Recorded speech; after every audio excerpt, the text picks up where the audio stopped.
Everyone, and welcome to the Week 5 review, Week 6 preview. Joel Gibson, it's Thanksgiving. Your champ's still undefeated. Mr. Modest, a.k.a. Buzzsaw, in the building. How you doing, Joel?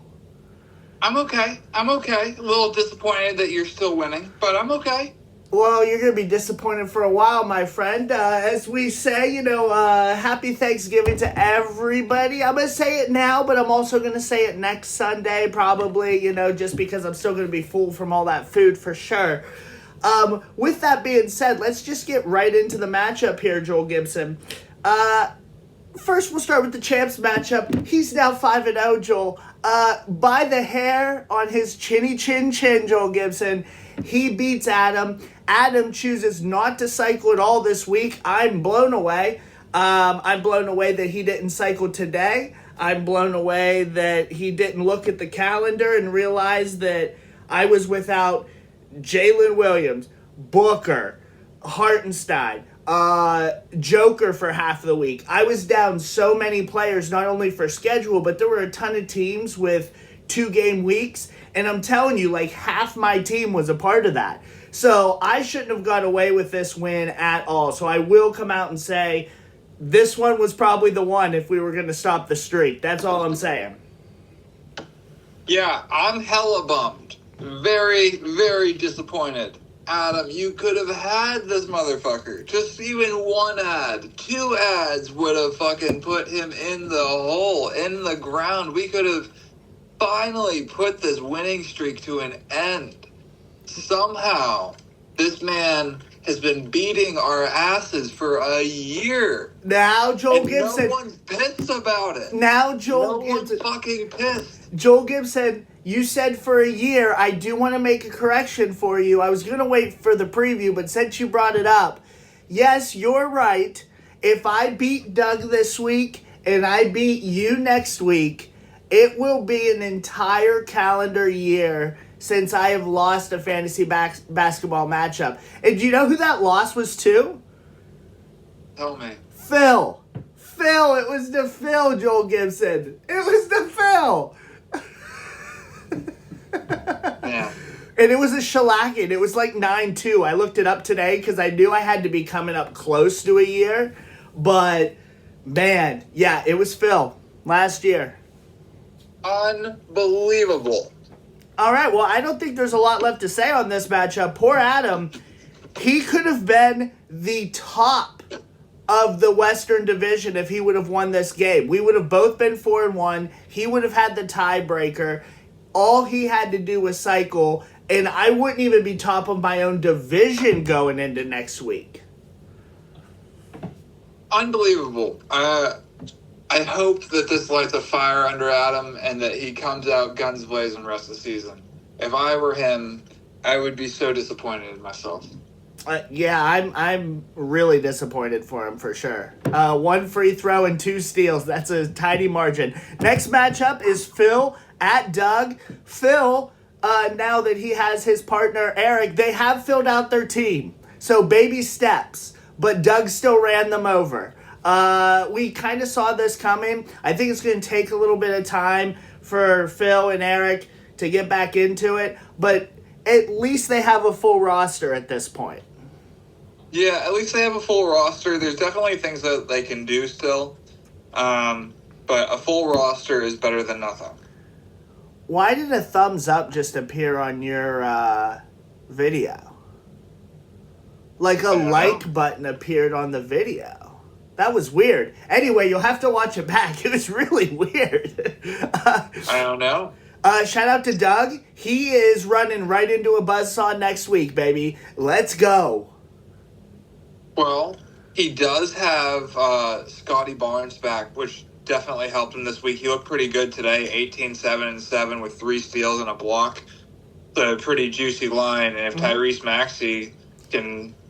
He's been a little disappointing this year. Hey, do you want to play a little bit better?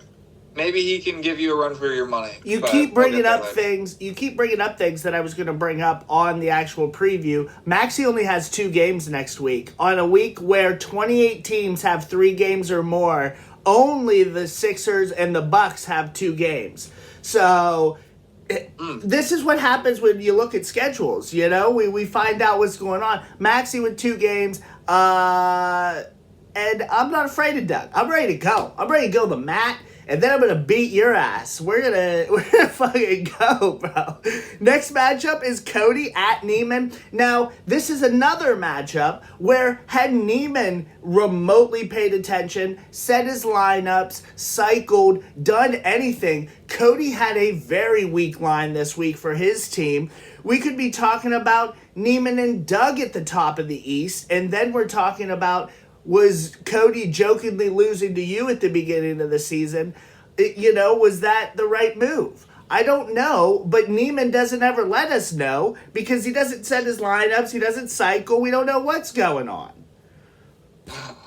Yeah, that's tough. Sabonis on his bench, Naz Reid on his bench, Jaylen Brown on his bench, and Derek White on his bench just today. Correct, yeah. So, again, a 3-1 team. Another thumbs up. What is happening to you right now?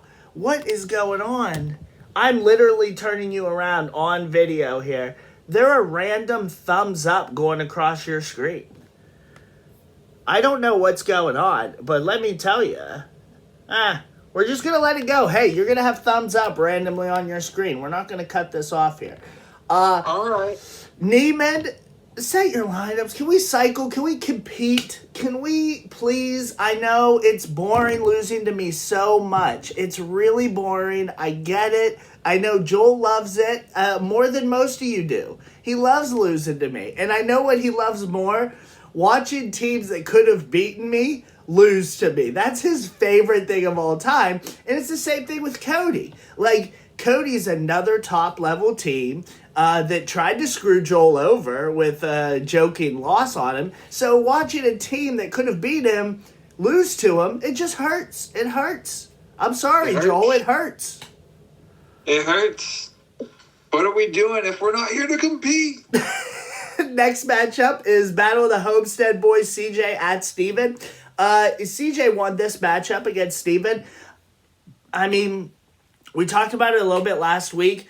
I think we knew CJ was going to win. It's tough for Steven to compete with the current roster. It's just tough. CJ has a good team if he's healthy. We've been through it. But I don't know. I just don't like seeing Steven lose so much because Cody has his pick now. And it's like the more that he loses, if he gets into that consolation bracket and just decides to set his lineups to play for Cody, literally, it's just worrisome. That's all I'm going to say. It's just worrisome. It is worrisome. It is worrisome. But maybe he'll turn it around. Maybe he'll turn it around. And then CJ heads into his matchup versus Joel. Battle of the Jerseys next week. We'll talk about it when we get there. Next matchup is Matt getting a win versus Joel. Huge for Matt. And I'll say this. It's because he also plays Kyle next week. Crazy he plays the 2 bottom teams back-to-back. And then he's going to be back to 500. So it's like he's still right on that line of playoffs. It's crazy town. It's absolutely crazy town. And these other teams are just letting Matt back in it. He's getting slammed. That's why at this point, I'm not even worried about Phil's team. If they decide to set their lineups, they're going to beat half the damn people anyway. Well, Matt is somehow going to be a playoff team again. Yes, and I want to hear you say it, Joel. Matt Hobert beat me this week. I mean, Matt beat my corpse. Okay, that's fine. He beat your fantasy basketball team this week. Sure. But our mission is the long term. Okay. Not the short term right now. All right. I was just checking. I just got to keep my facts straight. Next matchup is Jake getting his second win of the season. Again, another team at the bottom that you just never know. You just never know. He beats Kyle. I think we know. I'm trying to be positive. I'm trying to get these people in the bottom middle to be like, hey, maybe I stand a chance. Well, I mean, I'm saying I felt pretty confident Jake was going to win. I thought he had a chance. Absolutely. I just mean a chance to be a playoff team. I mean his season has a chance, not against Kyle. We all know you're going to win against Kyle. We all know it, okay? That, you're right, we do know about. But I was more just saying Jake's trying to come up from the bottom. He started from the bottom, and he's just acquiring assets and stuff. And, it's not going poorly. It's just you screwed him with Zion. You sell snake oil. That's what happens. You sell snake oil to all these people. You were part of that trade, and you called it, quote, the perfect trade. For me, yeah, absolutely. Called it the perfect trade. It was pretty fair at the end of the day. It's just Zion doesn't play. Like, that's the chance you take if you're going to have Zion, I guess. But I mean, skinny Zion looked pretty good this offseason. I thought he looked great when he wasn't playing basketball. Yeah. All right, well, as soon as he starts playing basketball, he's right back on the bench again, so. All right, well, that's the end. We'll get right into week 6, moving right along, Joel Gibson, getting into our stride here, the second third of the season, holiday season.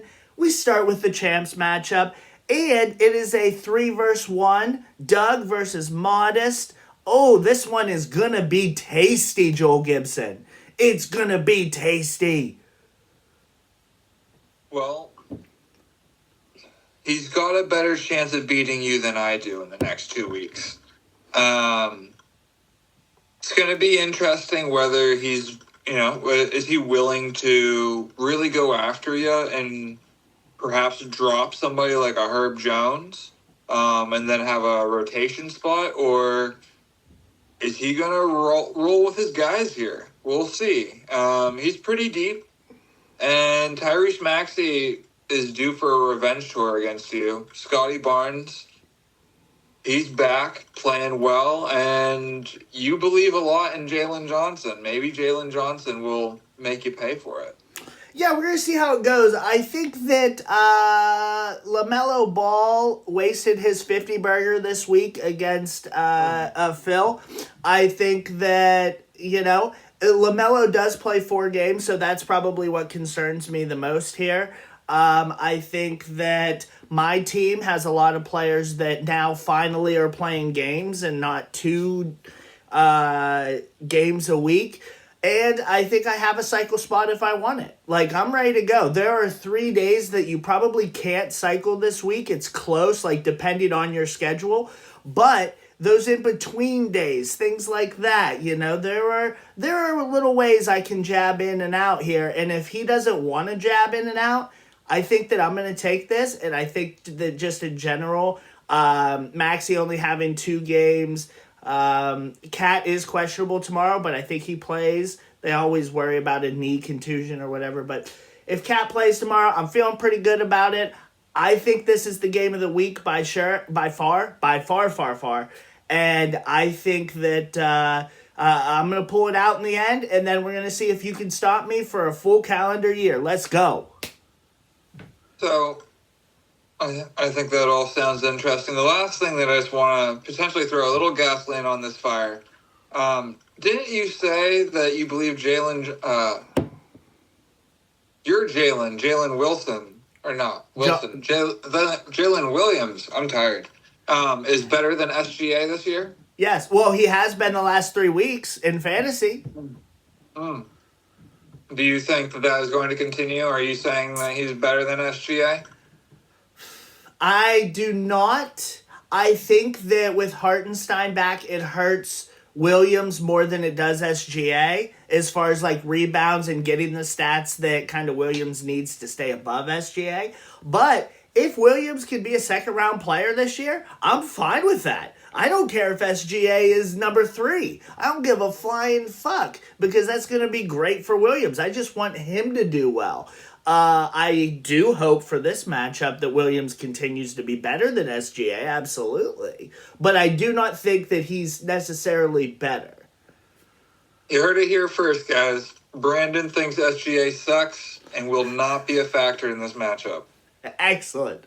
Next matchup is Cody at Adam. Now, this is another situation where if Cody has another week, a week, that Adam could cycle. He's got the players to do it. He can score. He can keep up with me no matter how many games down or how many players I was missing or whatever. He can keep up. And like I said, I put like Cody, me, Doug up in that upper tier of like, if you're going to compete, you got to compete with us. And Adam showed he can. If he starts cycling and Cody has to cycle, it'll be interesting because Cody is deep, but I'd be interested to see who he's going to drop to cycle. I'd be interested to see who Adam's going to drop. I think that he has a couple players that he could. I'm going to take Cody on the road here, but look out because Adam can put up the TDs just to keep it like it's not going to be TD gets the win in a tie. You know what I mean?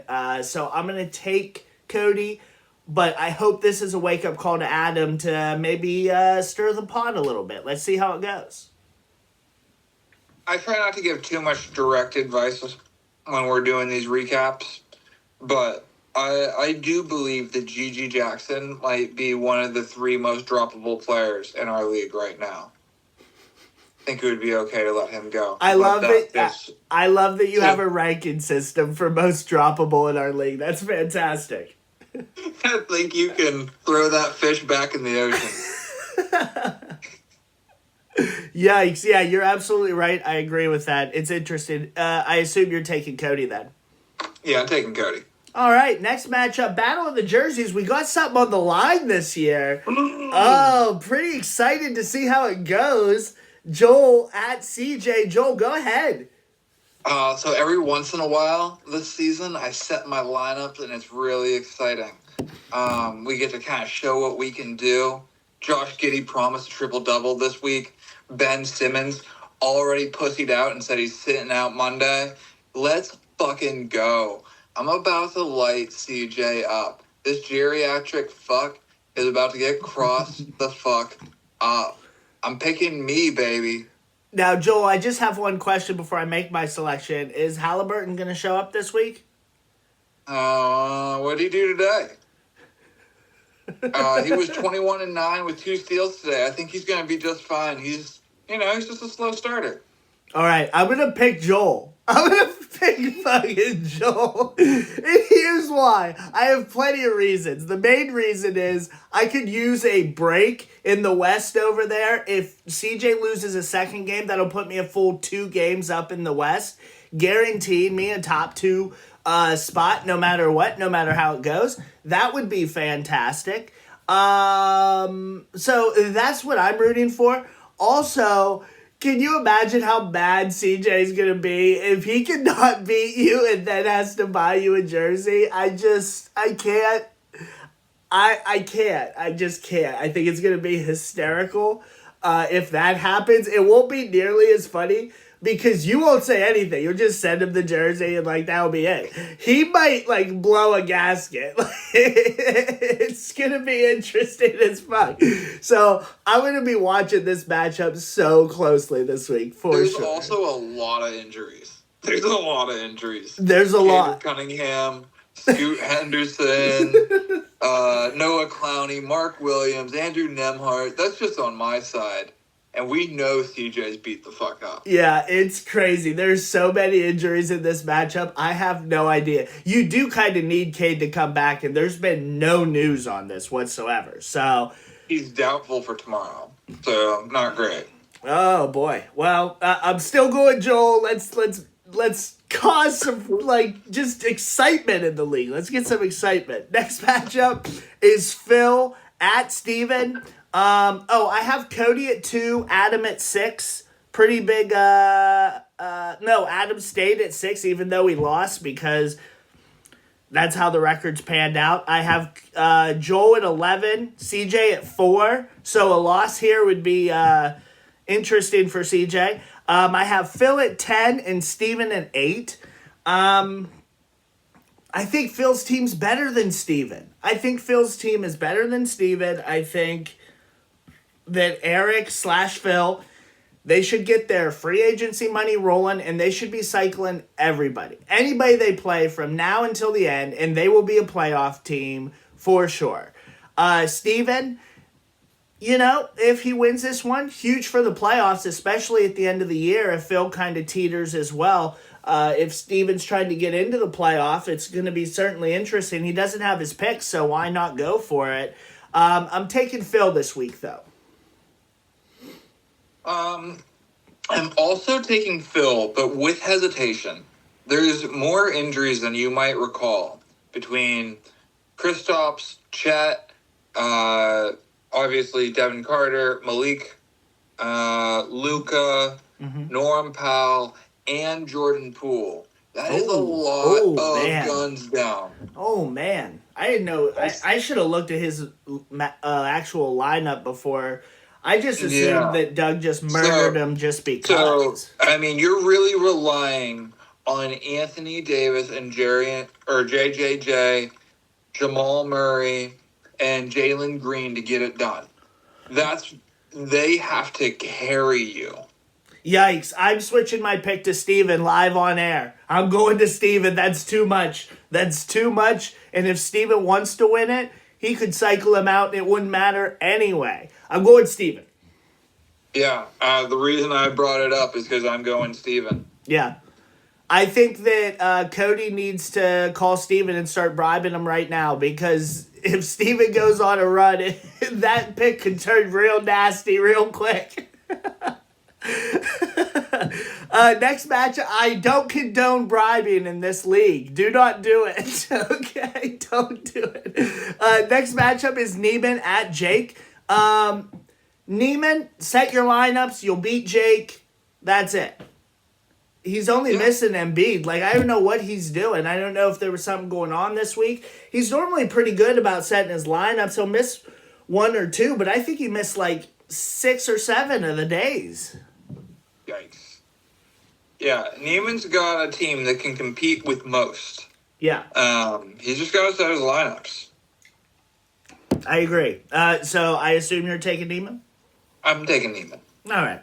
Last matchup is Matt versus Kyle. Wow. There is a lot of fantasy basketball IQ in this matchup, let me tell you. I'm going to take Matt.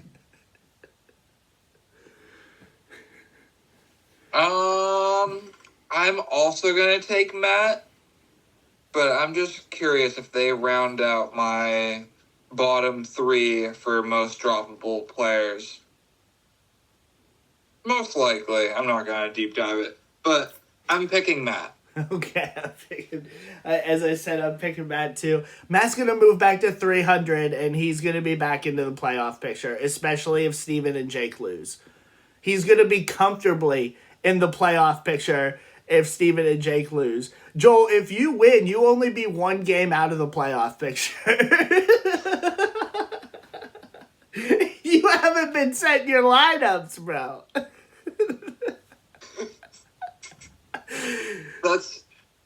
That's pretty remarkable, guys. Come on now. Just for the pride of it. The man has not played a player in most of his matchups. The only matchup I played, guys, I lost. Right, you played it versus Doug and lost. Then you didn't play it against Cody, and the only reason you lost is because Cody was the home team. Exactly. Hey, one thing's for sure, though. You will lead the league this year in turnovers. Congratulations. Yeah, that's true. I mean, it would take a lot for me to catch up to Kyle, or the reverse. A lot of things would have to happen. Right. All right. Anything else? No. CJ, I'm the boogeyman. I'm coming for you. Jesus.